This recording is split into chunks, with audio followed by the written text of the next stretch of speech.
Welcome to YouTube channel Kadam Academy. Dear friends, दोस्तों, मैंने अभी तक बहुत सारे वीडियोस डाले हैं वाइब्रेशन के related. Today's lecture is on Newton second law of motion. This is the one of the law. We have to utilize this law by using this method. In this, the law is used to find out the equation of motion in case of free undamped vibration system. Free undamped vibration system. Friend, what will happen while designing any machine? Proper design and its parts which are subjected to vibratory forces. It is necessary to find their natural frequency to avoid the condition of resonance. Natural frequency we have to find out by using this equation of motion. By comparing this equation of motion, by using this Newton's second law of motion, we are finding the equation of motion. Okay, so in this lecture, after completion of this video, student able to learn, understand different methods finding this equation of motion in case of free undamped system. We also in damp, in force, or other types of the vibration, we can also calculate that. Here, the learn method based on the Newton's second law of motion to find equation of motion using a BD approach, and that may be stepwise in case of free undamped system. And also here analysis of this single degree of freedom system using the Newton's second law of motion. And lastly, we are going to see one simple pendulum example, and we are going to find out by using the Newton's second law of motion the equation of motion for the simple pendulum. First, what are the different types of this equation of motion in this single degree of freedom undamped system? This first one is the equilibrium method or free body method, a BD approach. Here, in this equilibrium method, the method based on the Newton's second law of motion, or the second one is the use of D'Alembert's principle to find equation of motion using a BD approach. Second one is the method based on the law of conservation of energy. Law of conservation of energy. In this, again, the two methods are there: energy method and the Rayleigh's method. Hence, the analysis of the single degree of freedom system using the Newton's law. What is the analysis means? What? Here, see, this is the one spring, mass is attached to this one, M, and when mass is unstretched, when we attach the mass, what will happen? It will get displaced by distance from K delta. That means delta distance will be here shown by the red symbol. It is displaced when we attach the mass. Mass is attached, what will happen? It will move to distance, that is delta. Again, the last position which will attain, that is the called as the static equilibrium position. What we are going to do after this line is below line. We are giving the some displacement x, capital X. Okay. After this static position, static equilibrium position, from this position we are giving the displacement x. To define the suitable coordinate, here what we are doing, defining the suitable coordinate or displacement x to describe the position of mass. Mass is when displaced from this static equilibrium position or somewhere there in place that x is required, displacement x is required. Describe the position of mass or rigid body in the system. Determine the static equilibrium configuration of the system and measure the displacement of mass, rigid body from its static equilibrium position. And we're doing here analysis of single degree of freedom system. This is spring mass system. So analysis by using Newton's law. So what the Newton's law say? We'll see here. For that purpose you have to draw free body diagram. So this is the free body diagram of the previous diagram.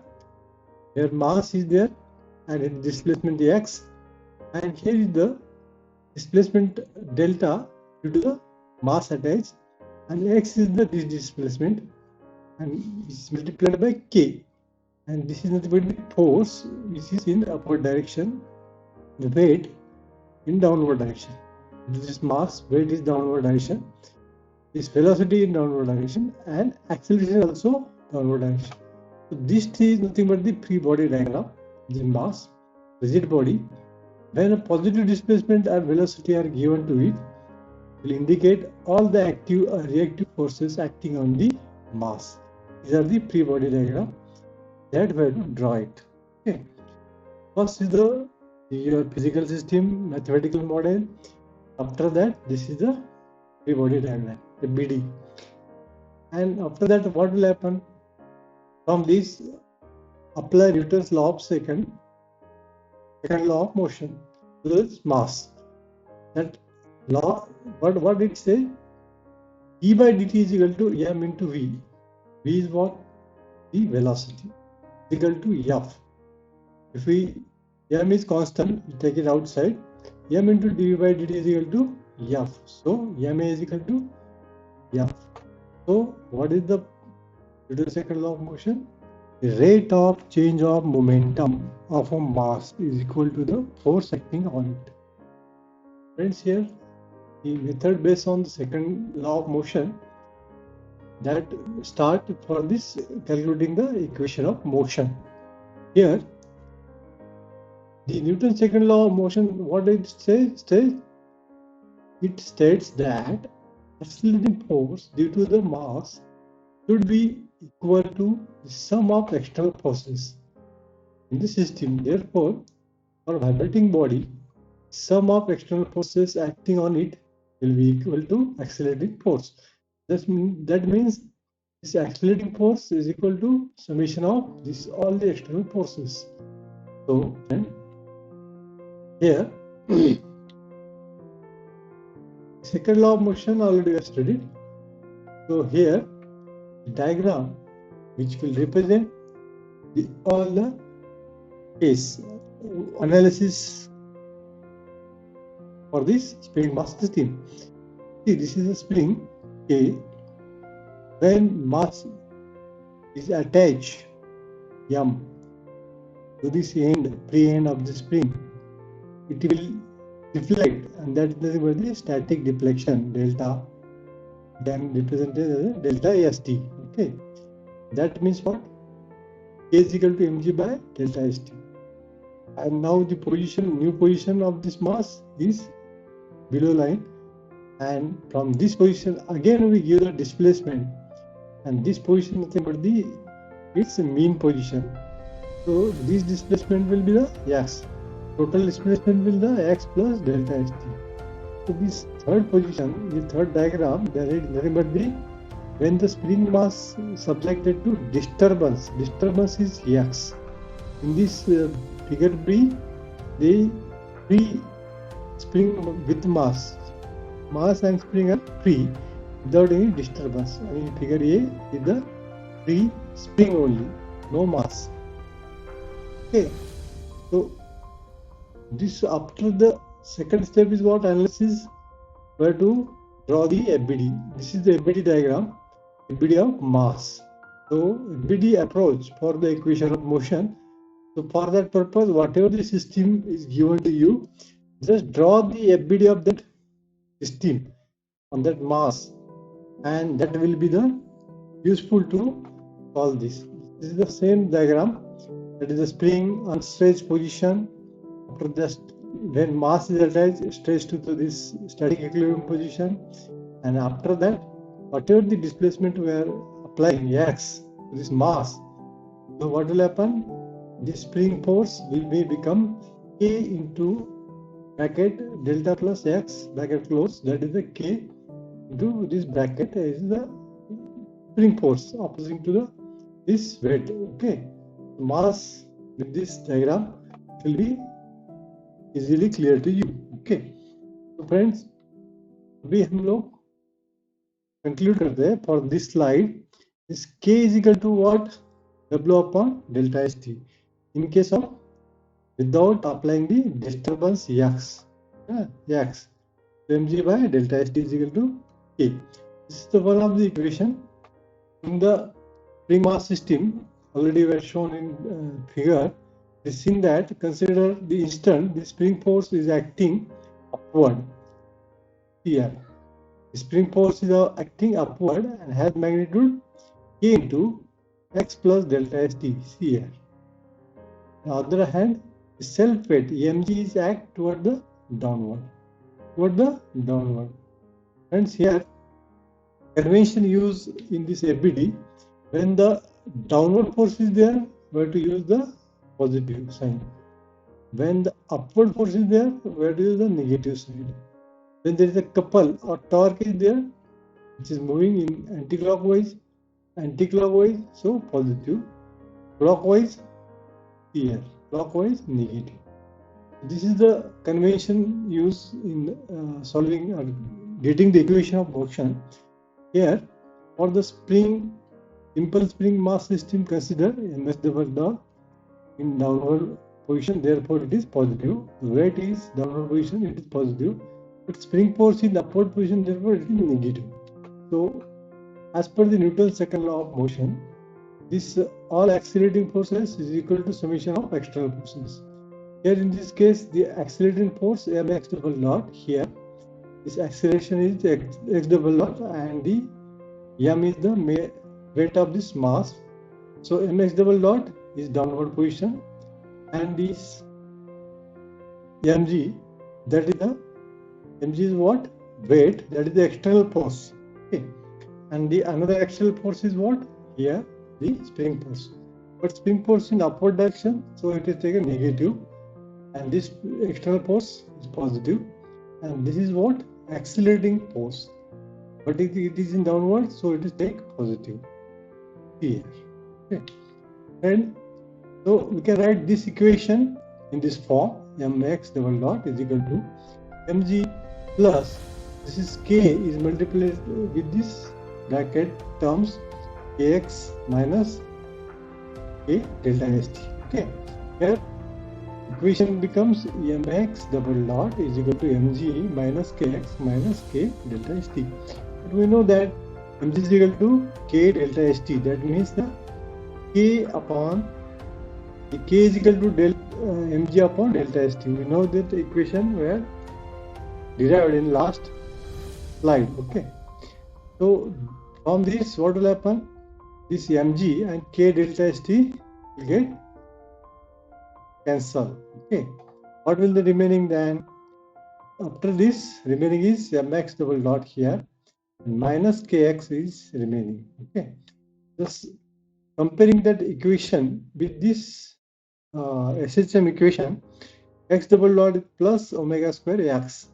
So we are writing in this form SHM equation.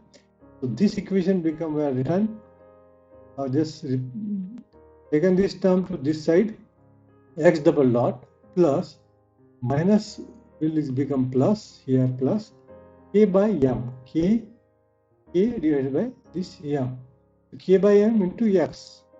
If this equation compared with this one, then this term k by m becomes, it is clear the represent the simple harmonic motion. If this term, the both equation compared, then omega square which is equal to k by m. So in this analysis, damping is not considered. Hence, the resulting frequency due to the disturbance is omega, and that will represent the natural frequency omega n, and that omega n becomes now under root of k by m, radian per second. And we know that equation, the time period we can calculate t, capital T is equal to 2 by omega n. That means the 2 pi into under root of m by k. because omega n is k by m, under root of k by m. So it is reciprocal, it will get 2 pi into a under root of m by k. And second, we can calculate the frequency in hertz. Fn is equal to 1 by t or omega n upon 2 pi. So last equation of Fn is become 1 upon 2 pi under root of k by m in hertz. Hence, it is observed that natural frequency in the present case is independent of gravitational force. Is independent of gravitational force. Gravitational force is what?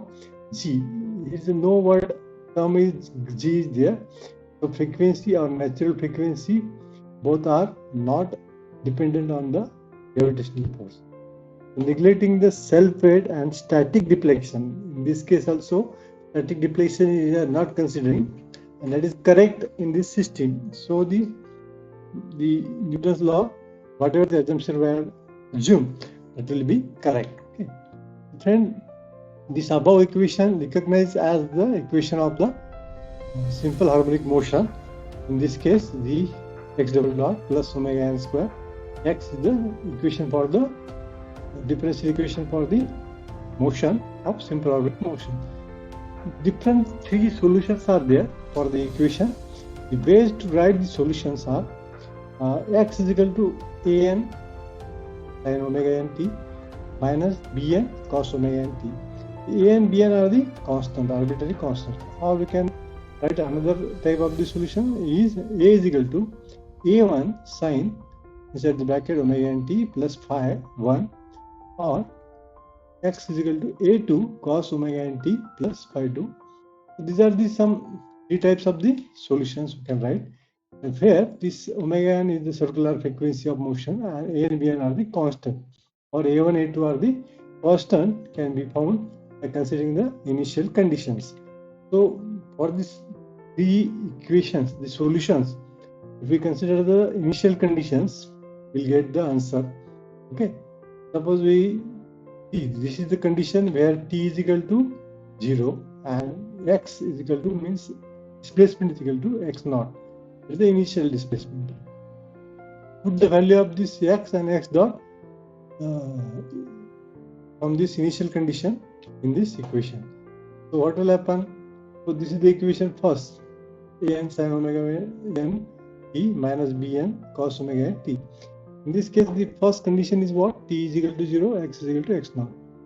T is equal to 0, x dot is equal to 0.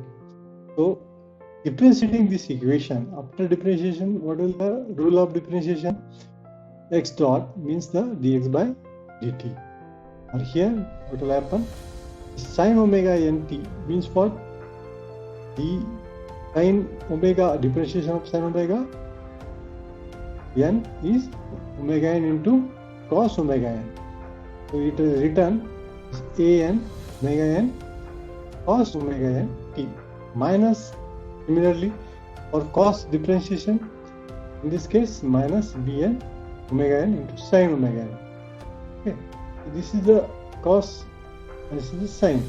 So this is written here. So what will happen in this case? X0 is equal to bn. How? X0 is equal to bn. How? Because t is equal to 0 and x is equal to x0. X means this one x. You put the value of x is x0 here and value of t in this equation when sin t is sin 0 and cos 0 is 1. Value of cos 0 is 1. So this term will become 0. This term is become the bn. Okay, bn into 1. So x is equal to bn. Okay, so you will find it, and if you put this value, the t is equal to 0, x dot is equal to 0. So in this case, what will happen? We get the value of an. An is 0. So an and bn, once we got the value, when we put these values in this equation, what will happen? Again, we will get the equation similar to this one. X is equal to xo cos of omega t. And that equation nothing but the equation of motion for the single degree of freedom, or for the SHM equation. Our SSM equation can be represented or written in the form of this equation, that may be sine, cosine, okay, omega t. That will represent it like this. Okay, suppose this is the spring mass, it is displaced by the initial displacement x0, okay, from the static position. Then what will happen? It will start from this position, or it will follow like this wave. It is a cosine wave. It's called cosine wave, and equation for this wave is x is equal to x naught cos omega t. So it is represented. From this, it is proved that from Newton's law of second motion, we can find out the equation of motion. We'll see one example for the simple pendulum. Newton's law of motion, FBD approach. Here is the pendulum is there, and which is displaced from this mean position dotted line, A position to B position, and it is having length L. Okay, and here is the restoring force mgl theta dot L. Okay, here is the inertia force I0 theta double dot.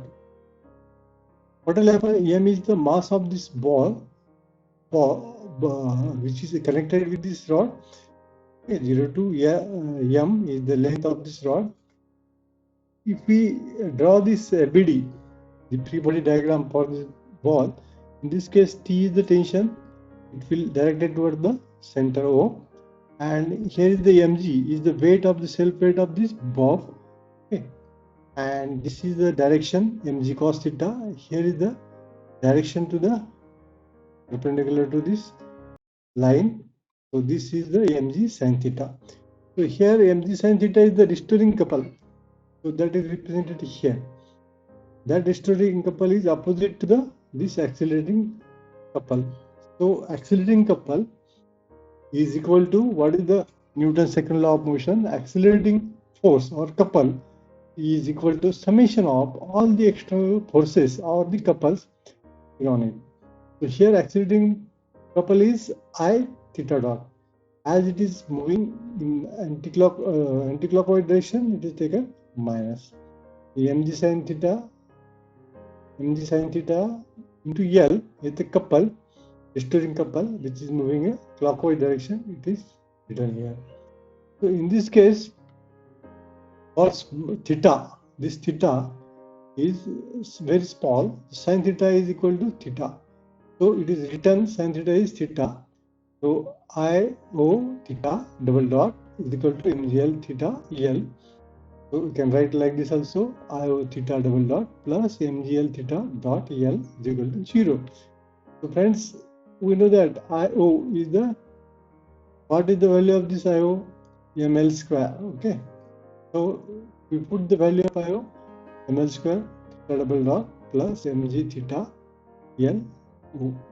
So lastly, what is the remaining? Theta double dot plus g by L theta is equal to 0. So in this case, what will happen?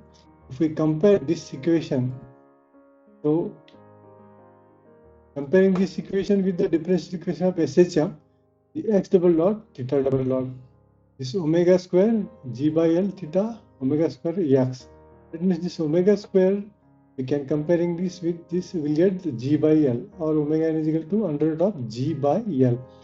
So friends, this frequency becomes, this natural frequency becomes omega n is equal to g by L, and frequency, the system become 1 by 2 pi under root of g by L. From this formula, we can derive omega n by 2 pi is equal to 1 upon 2 pi under root of g by L. So just put the value of omega n here, you get this frequency of system, that is the hertz. That we have to find out. So friend, from this lecture, what are the top 3 takeaways, my most significant learning from this video? Write down, and you will learn by your self-assessment only. Thank you for watching this my video, and if you are not subscribed my channel, please subscribe my channel. Thank you very much.